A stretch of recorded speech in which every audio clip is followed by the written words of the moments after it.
Fargo and Bank of America are the worst banks you can use. What's wrong with Wells Fargo? Wells Fargo employees had opened 2 million fake accounts in the name of existing customers without the customer's permission? Yeah, and Wells Fargo announced that they would pay $185 million to settle the lawsuit. What about Bank of America? They have been charging their customers twice for the same transaction and had hidden fees. I heard about that, and Bank of America has bad customer service. Plus, they were scamming people by withholding credit card rewards, and they were also opening fake accounts, so they are also being fined with $250 million, and $100 million is going to the customers that were impacted. Well, I had no clue they were doing that. Follow me because I help my Latinos with their finances.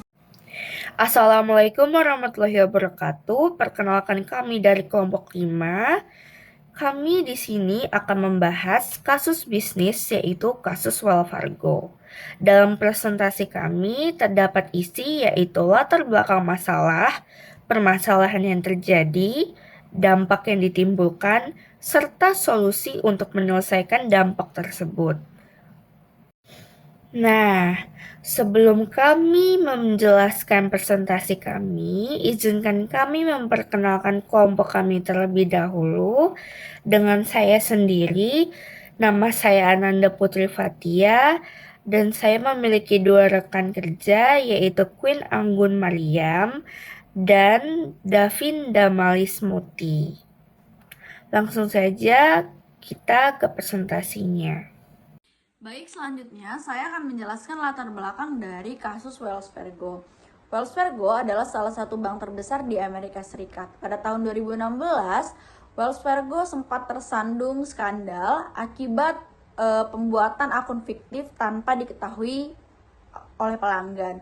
Hal itu terjadi karena adanya tekanan yang cukup besar terhadap karyawan untuk mencapai target penjualan yang cukup tinggi. Akhirnya, para karyawan terpaksa untuk membuat akun fiktif guna mencapai target penjualan.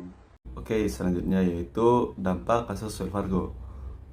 Kasus ini menyebabkan beberapa akibat atau dampak yang cukup besar, yaitu pertama menyebabkan kerugian finansial kepada pelanggan yang cukup besar, lalu hilangnya kepercayaan publik terhadap Wells Fargo, serta denda besar dari regulator keuangan.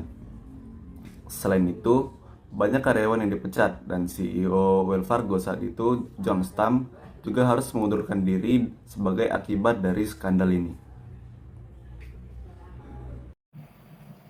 Nah, sekarang kita bahas solusi yang dapat kita terapkan. Salah satunya adalah meningkatkan etika perusahaan dengan menerapkan sistem insentif yang lebih sehat dan tidak hanya berorientasi pada target penjualan.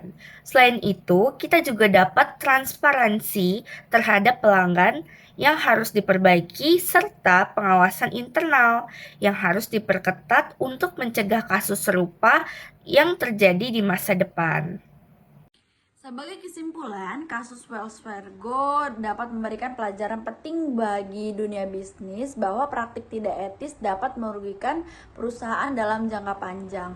Oleh karena itu, penting bagi perusahaan untuk menjaga integritas dan mengutamakan keutamaan pelanggan. Sekian presentasi dari kelompok 5. Apabila ada salah kata, mohon dimaafkan. Semoga materi yang kami bahas ini akan bermanfaat untuk di masa yang akan datang dan untuk kita semua. Terima kasih.